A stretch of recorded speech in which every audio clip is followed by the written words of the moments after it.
বন্ধুরা কেমন আছো? আশা করি ভালোই আছো। বড়রা আমার প্রণাম নেবে, ছোটরা আমার ভালোবাসা নেবে। তো আমি ডাঙার দিকে আসছি আজকে খড়ি গাছগুলো একটু গুছিয়ে রাখবো বলে। কারণ খড়ি গাছগুলো গুছিয়ে রেখে যাবো, কালকে তোমার দাদাভাইয়ের ছুটি থাকবে, সে এসে নিয়ে যাবে। তাই এলাম আজকে খড়ি গাছগুলো গুছিয়ে রাখবো বলে। তো দেখতে পাচ্ছ সব খড়ি গাছগুলো কাটা পড়ে রয়েছে, ওদিকে সব সারি সারি কাটা পড়ে রয়েছে।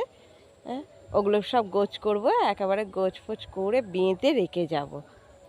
তো এই দেখো বন্ধুরা, সব খড়ি গাছগুলো কাটা পড়ে রয়েছে, দেখতে পাচ্ছ? এগুলোকে সব গোছ করব, গোছ করে বেঁধে রেখে যাব, যাতে কালকে তোমার দাদা ভাই এসে সব নিয়ে অমনি খড়ি গাছগুলো গোছ করে রেখে সব যাব। তো তোমরা আমার ভিডিওগুলো দেখছো তো?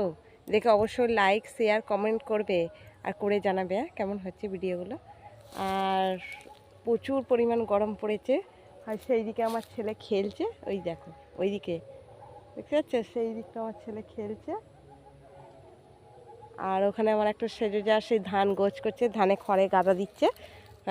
তাদের ধান উঠেছে, তাদের খড়ে গাদা দিচ্ছে সব। আর বিকালবেলা টাইমে তবু হাওয়া দেবে, তবু কাজ করে শান্তি আছে। আর সকালের টাইমে এত গরম হয়, কাজ করে শান্তি নেই, প্রচুর পরিমাণ গরম হয়। ওই জন্য আমি বললাম চলো যাই, গিয়ে একটু কাজ করে আসি।